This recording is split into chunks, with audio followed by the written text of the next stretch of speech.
परिचय। तरुण अपने सामाजिक विज्ञान के प्रोजेक्ट के लिए एक गांव में गया है। गांव शहर से एकदम अलग है। गांव बहुत हरा भरा है, जबकि शहर में हरियाली मुश्किल से मिलती है। गांव की हवा में ताजगी है, प्रदूषण का नामो निशान नहीं है। तरुण के लिए यह एकदम नया अनुभव है। उसे तो शहर में धुआं और जहरीली गैसें गटकने की आदत है। तरुण के दिमाग में यह सवाल आया कि क्या यह अंतर पेड़ों के कारण है। इस पाठ में हम विस्तार से जंगलों की बात करेंगे।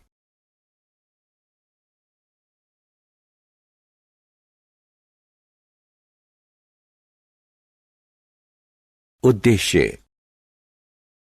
इस पाठ के अंत में आप निम्न करने में सक्षम हो जाएंगे: जंगलों की परिभाषा बताना, जंगलों की संरचना बताना, जंगल से मिलने वाली चीजों की सूची बनाना, खाद्य श्रृंखला की परिभाषा बताना, खाद्य श्रृंखला के अंगों की सूची बनाना, इंसानों के लिए जंगलों का महत्व बताना।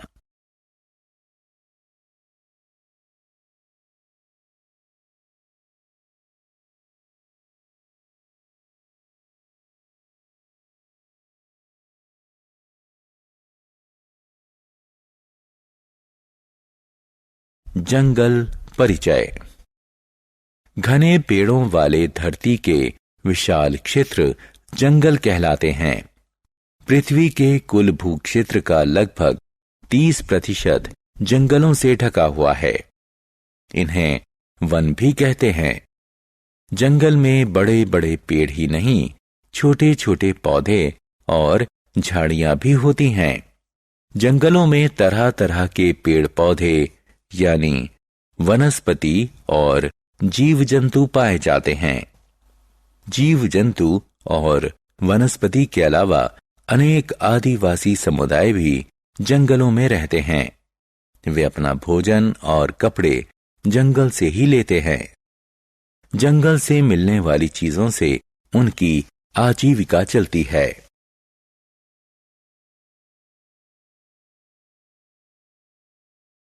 जंगलों की संरचना। पेड़ों और झाड़ियों के ऊपरी हिस्से में शाखाएं और पत्तियां होती हैं। उसे मुकुट या छत्र कहते हैं। ऊंचे पेड़ों के छत्रों से जंगल की छत बनती है। जंगल की छत छतरी की तरह जंगल को धूप से बचाती है। जंगल की जमीन गर्म और आर्द्र होती है। इस पर पत्ते, शाखाएं, कीट पतंगे, काई और फफूंद तथा जीवाणु जैसे सूक्ष्म जीव रहते हैं, जो हमारी आंख को दिखाई नहीं देते। यह सूक्ष्म जीव जैविक पदार्थ को विघटित कर गहरे काले रंग का पदार्थ ह्यूमस खाद बनाते हैं। यह खाद पौधों को पौष्टिक तत्व देती है और मिट्टी को उपजाऊ बनाती है। जंगल की कई परतें दिखाई देती हैं, क्योंकि पेड़ों की ऊंचाई अलग अलग होती है। सबसे ऊपरी परत ओवर स्टोरी कहलाती है। झाड़ियों, जड़ी बूटियों और काई की निचली परतों से अंडर स्टोरी बनती है। जंगल और उससे मिलने वाली चीजें। पेड़ों से पैदा होने वाले बीजों को पवन, जल और जीव जंतु हर तरफ फैला देते हैं। जंगल की गर्म और आर्द्र जमीन बीजों के अंकुरण के लिए उपयुक्त है। अंकुरित बीजों से अंकुर फूटते हैं, जो पहले पौधा और फिर पेड़ बन जाते हैं। जंगल हमें ईंधन और फर्नीचर के लिए लकड़ी, पशुओं के लिए चारा, औषधीय वनस्पति, कागज, बांस, रबड़, गोंद और तरह तरह की दूसरी चीजें देते हैं। खाद्य श्रृंखला। नाश्ते का समय है। रिया पनीर का टुकड़ा खा रही है। उसने सोचा कि क्यों ना पता लगाया जाए कि इस पनीर के टुकड़े की शुरुआत कहां से हुई?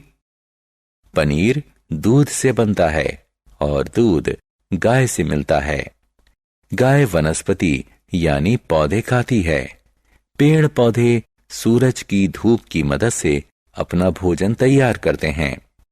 इस तरह रिया खाद्य श्रृंखला की पहली कड़ी तक पहुंच गई है। खाद्य श्रृंखला ऐसा सिलसिला है जिसमें ऊर्जा एक जीव से दूसरे जीव तक पहुंचती है। खाद्य श्रृंखला के मुख्य अंग हैं सूरज, वनस्पति, जीव जंतु और अपमार्जक या मुर्दाखोर। सूरज ऊर्जा का प्रधान स्रोत है। वनस्पति उत्पादक है क्योंकि वह धूप की मदद से अपना भोजन तैयार करती है।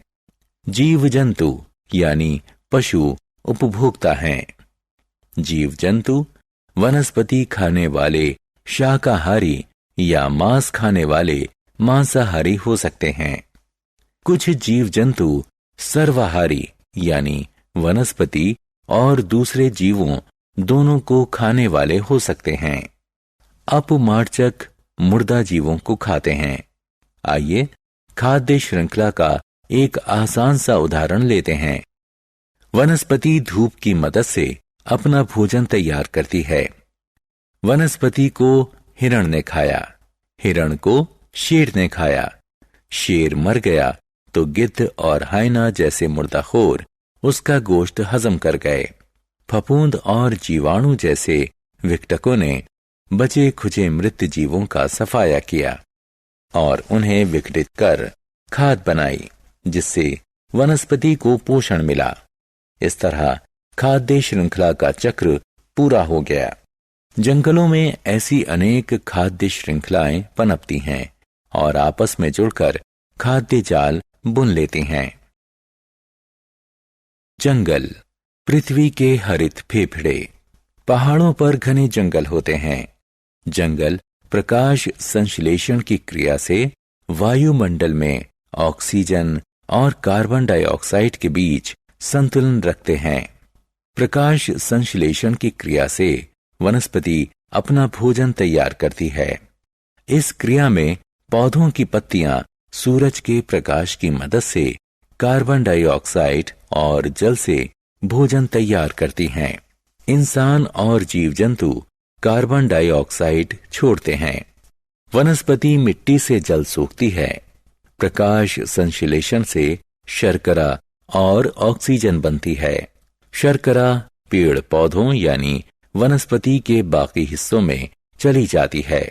ऑक्सीजन हवा में छोड़ दी जाती है, जिससे इंसान और जीव जंतु सांस लेते हैं। इसीलिए जंगलों को पृथ्वी को प्राणवायु देने वाले फेफड़े कहते हैं। जंगल और जल चक्र। जंगलों की जल चक्र में महत्वपूर्ण भूमिका है। वे वाष्पीकरण के माध्यम से इसमें योगदान करते हैं। वाष्पीकरण ऐसी क्रिया है जिससे पौधों की पत्तियों और तनों से पानी की वाष्प उड़कर वायुमंडल में जाती है। फिर यह उठकर हवा के संपर्क में आती है। यह वाष्प ठंडी सतह को छूने के बाद संघनित हो जाती है और बादल बनाती है। बादलों में जल की बूंदें जब बहुत अधिक हो जाती हैं तो बारिश के रूप में धरती पर गिरती हैं। वर्षा का जल, वर्षा का पानी झरनों, नदियों और महासागरों में पहुंचता है, जिससे जल चक्र पूरा हो जाता है। जंगल मिट्टी का कटाव रोकते हैं। लीना ने एक अखबार में एक सुर्खी देखी, जंगल ना होने से आई अचानक बाढ़। इसे पढ़कर वह जंगल और बाढ़ के बीच का संबंध जानने के लिए उत्सुक हो गई है। पौधों की जड़ें न सिर्फ उन्हें मिट्टी में जमाती हैं, बल्कि मिट्टी को भी बांधे रखती हैं। जंगल नष्ट होने पर मिट्टी की ऊपरी परत ढीली हो जाती है, जिसे जल और पवन बहा ले जाते हैं। इसके कारण रेगिस्तान फैलता जाता है। मिट्टी की उपजाऊ शक्ति भी कम हो जाती है। मिट्टी की ऊपरी परत हट जाने से बारिश का पानी सूखने की मिट्टी की क्षमता कम हो जाती है। इसके परिणाम स्वरूप बाढ़ आती है। जंगल वायु और ध्वनि प्रदूषण कम करते हैं। आदिल एक क्लिनिक में है।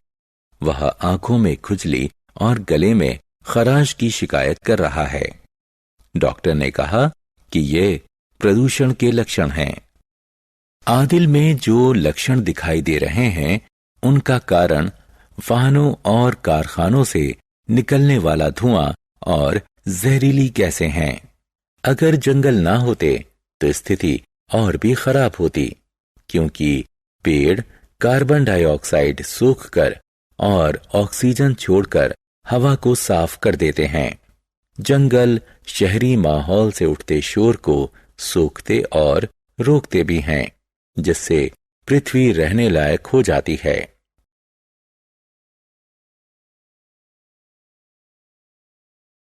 सारांश। आइए हमने जो कुछ सीखा है उसे संक्षेप में दोहराएं।